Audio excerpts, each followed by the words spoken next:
நடிகை புஷ்பலதா திருப்பூர் மாவட்டத்தைச் சேர்ந்தவங்க. சினிமாவில் நடிக்க ஆசைப்பட்டு வாய்ப்புக்காக சென்னைக்கு வந்தவங்க. தமிழ்ல 1958ஆம் ஆண்டு வெளியான செங்கோட்டை சிங்கம் என்ற படத்தின் மூலம் புஷ்பலதா அறிமுகமானாங்க. இதனைத் தொடர்ந்து எம்ஜிஆர், சிவாஜி உள்ளிட்ட பெரிய நடிகர்களுடனும் 100க்கும் மேற்பட்ட படங்கள்ல நடிச்சிருக்காங்க. தமிழை தவிர்த்து தெலுங்கு, மலையாளம், இந்தி, கன்னடம் உள்ளிட்ட மொழிகள்ல ஏராளமான படங்கள்ல நடிச்சிருக்காங்க. ரஜினியின் நான் அடிமை இல்லை, கமலஹாசனின் கல்யாணராமன், சகலகலா வல்லவன் உள்ளிட்ட படங்களிலும் முக்கிய கதாபாத்திரத்துல நடிச்சிருக்காங்க. 1964ஆம் ஆண்டுல லக்ஸோ விளம்பரத்துல மாடலாக நடிச்சிருந்தாங்க நடிகை புஷ்பலதா. நானும் ஒரு பெண் என்ற படத்துல ஏவிஎம் ராஜனுடன் நடித்த போது இருவருக்கும் காதல் மலர்ந்து பிறகு இருவரும் திருமணம் செஞ்சுக்கிட்டாங்க. இந்த தம்பதிக்கு 2 மகள்கள் இருக்காங்க. இவரது கணவர் நடிகர் ஏவிஎம் ராஜன் புதுக்கோட்டையை சேர்ந்தவர். சிறு வயதிலேயே அவருக்கு ஐபிஎஸ் அதிகாரி ஆக வேண்டும் அப்படிங்கிற ஒரு கனவு இருந்ததாம். ஆனா அவருக்கு சிறு வயதில் ஏற்பட்ட விபத்தினுடைய காரணமாக கையெலும்பு முறிந்ததனால அவரால் அடுத்து ஐபிஎஸ் கனவை நிறைவேற்ற முடியலையா. அதன் பிறகு அவர் படித்து பட்டம் பெற்று ஆளுநர் மாளிகையில 100 ரூபாய் சம்பளத்துல வேலை பார்த்திருக்காரு. அப்போது அவருக்கு திருமணமாகி குழந்தையும் பிறந்திருக்கு.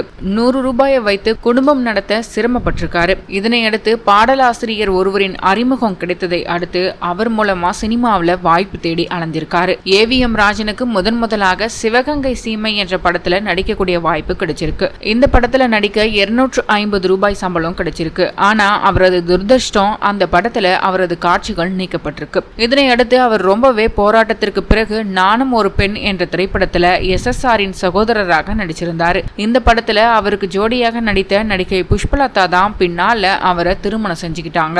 இந்த படம் பெற்ற வெற்றியினுடைய காரணமாக ஏவிஎம் ராஜனுக்கு அடுத்தடுத்து சினிமா வாய்ப்புகள் குவிஞ்சிருக்கு. குறிப்பாக ஏவிஎம் நிறுவனம் அவரை வைத்து பல திரைப்படங்கள் தயாரித்ததனால தன்னை வாழ வைத்த நிறுவனத்தின் பெயரை தன்னுடைய பெயருக்கு முன்னால அவரு வச்சுக்கிட்டாரு. அதன் பிறகுதான் ஏவிஎம் ராஜன் என்றே அவருடைய பெயர் மாறியது. பச்சை விளக்கு, ஆண்டவன் கட்டளை, எங்க வீட்டு பெண், நம்ம வீட்டு லட்சுமி, பந்தயம், கற்பூரம் உள்பட பல திரைப்படங்கள்ல அவரு நாயகன் மற்றும் குணச்சித்திர வேடங்கள்ல நடிச்சிருக்காரு. இந்த நிலையில தான் ஏற்கனவே திருமணமாகி 3 குழந்தைகள் இருந்த நிலையில தன்னுடன் கிட்டத்தட்ட 15 படங்கள்ல நடித்த புஷ்பலதாவை காதலிச்சாரு. அதன் பிறகு அவர் முதல் மனைவி மற்றும் குழந்தைகளை சமாதானப்படுத்தி நடிகை புஷ்பலதாவை 2வது திருமணம் செஞ்சுக்கிட்டாரு. இவர்களுக்கு மகாலட்சுமி, அபிராமி என்ற 2 மகள்கள் இருக்காங்க. இதுல மகாலட்சுமி ராணி தேனி, முதல் வசந்தம் உள்ளிட்ட படங்கள்ல நடிச்சிருக்காங்க. இந்த நிலையில தான் சொந்த படம் எடுக்கலாம் அப்படின்னு முடிவு செய்த ஏவிஎம் ராஜன், புஷ்பலதா தம்பதியினர் சிவாஜி கணேசன் நடித்த ஊரும் உறவும், லாரி டிரைவர், ராஜா கண்ணு ஆகிய 2 படங்களை தயாரித்திருந்தாங்க.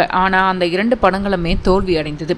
ஆனாலும் விடாம சொத்தை வித்து கடன் வாங்கி கார்த்திக் நடித்த நன்றி என்ற திரைப்படத்தை தயாரித்திருந்தாரு. அதன் பிறகு அவர் கிறிஸ்தவ மதத்திற்கு மாறி மத போதகராகவும் மாறியதாக சொல்லப்படுது. அவர் மட்டுமில்லாம அவருடைய மகளும் மத போதகராக மாறி இப்போது வரைக்கும் கிறிஸ்தவ மதத்திற்கு சேவை செஞ்சுட்டு வராங்களாம். ஆனா அதே நேரத்துல முதல் மனைவியினுடைய 3 குழந்தைகள் தற்போது வெளிநாட்டுல வேலையில இருக்காங்களாம்.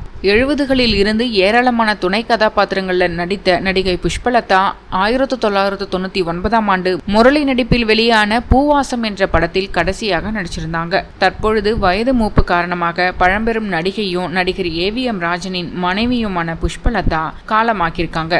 அவங்களுக்கு வயது 87.